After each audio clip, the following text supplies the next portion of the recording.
Well, hello, ladies and gentlemen. Welcome back to AP World. This video today is intended for Skyline High School 2019-2020 AP World Key Concept 9.3. Go ahead and pull up your key concepts if you have not done so yet.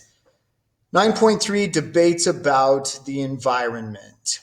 As human activity contributed to deforestation, desertification, a decline in air quality, and increased consumption of the world's supply of fresh water, humans competed over these and other resources much more intensely than ever before. So, first up is deforestation. All right. Thanks to Ben Freeman for producing this map for us. And if you take a look, all these places on this where you see this graphic right here are places that are experiencing deforestation, a major world issue, especially as new land is taken under cultivation, say in the Amazon, or deforestation that's going on in Southeast Asia to produce palm oil or that type of thing.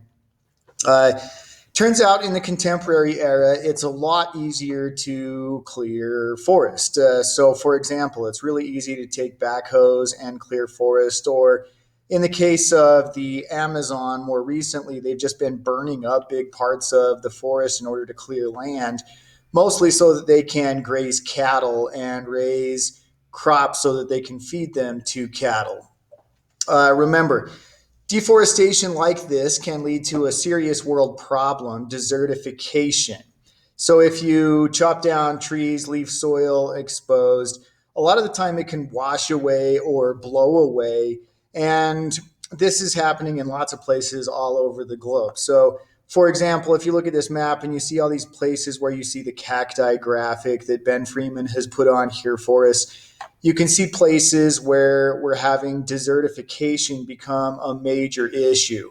Australia, this is becoming a major issue. The Middle East, this is becoming a major issue. Now, we know in my country just what an impact, desertification can have and soil erosion that happens, right? So, if you leave soil exposed like the American farmers did in the Midwest in the Great Depression, it can just blow away topsoil, leaving nothing left but, say, rocks, which can't be farmed on. And this is proving to be a major issue all around the globe. Uh, Next up is a decline in air quality. Air pollution is something that is becoming a major issue all over the world. This is Beijing, which is perhaps one of the most famous examples of, problems with air pollution. As people burn more fossil fuels, as we release more CO2 into the air, we're just simply going to have worse air pollution. And this happens all over the place. Another good example is India. India is pretty famous for having terrible air quality.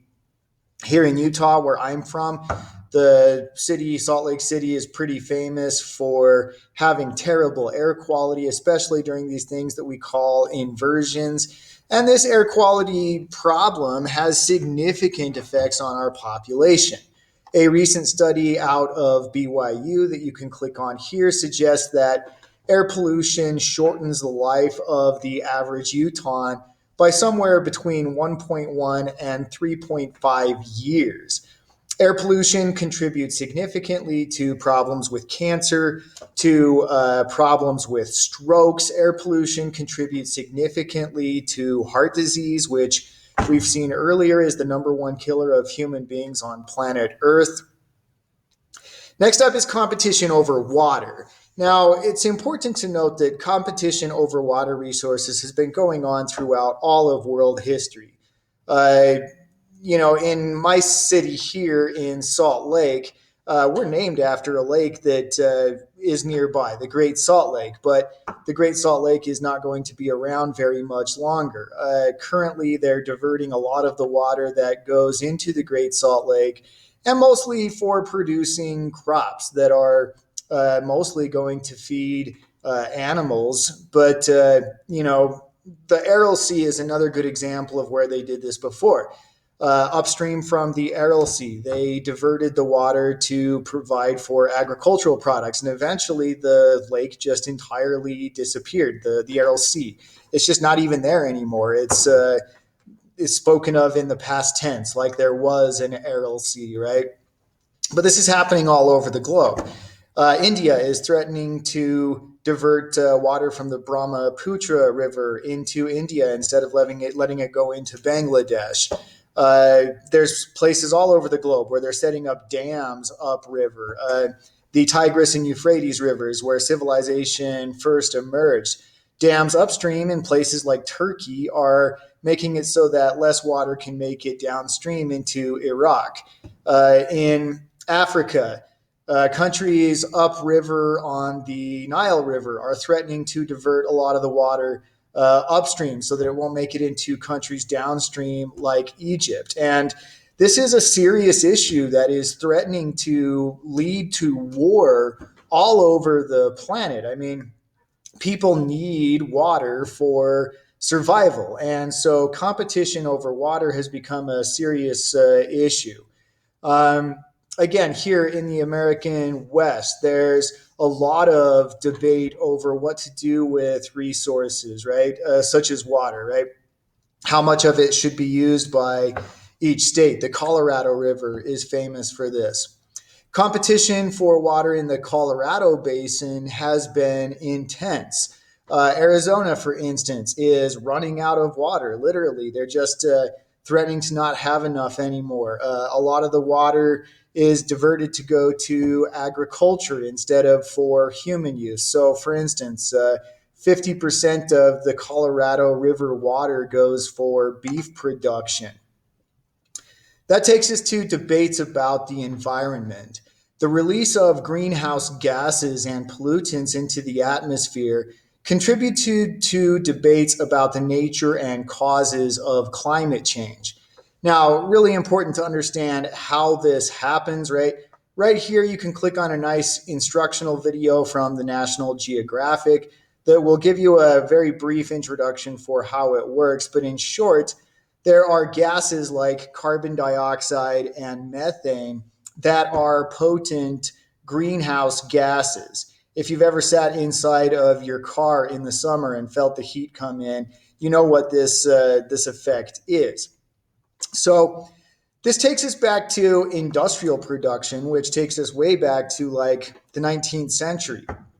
Starting in the 18th and 19th centuries, Western societies that industrialized began to build their economic growth around machines that would use fossil fuels like coal and oil in order to do more work. And of course, this has led to the questions all the way into the 1970s about whether we were pumping out so much in the terms of like carbon into the atmosphere that it was contributing to global warming, climate change. When CO2 levels go up over time, the average temperature on the planet goes up.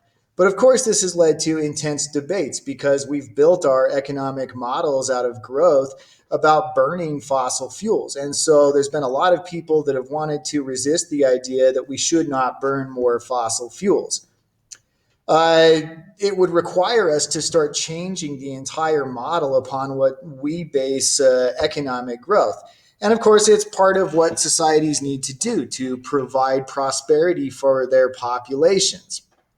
So there's been a lot of conversation about, well, is human activity largely responsible for climate change? And turns out there is striking agreement among climate scientists on the basic tenets of yes, that anthropogenic climate change is what's responsible for most of the climate change on planet Earth. Anthropogenic means caused by humans, right? Its genesis, its origins come from humans. It turns out that we burn a lot of coal and oil to produce energy, for instance, for air conditioning. We raise a lot of animals. So, again, for instance, cattle who end up putting out a lot of methane for their burping up when they're trying to process their own food. Anyway, again, click here to see the National Geographic video about what causes this and how it works, and click on here to see each country's share of emissions. And you'll note that China has emerged, for example, as one of the leading producers of CO2 emissions. China has a huge population, and they've increasingly been relying on coal to produce electricity for their population. Anyway, that's key concept 9.3. I'll see you in the next video.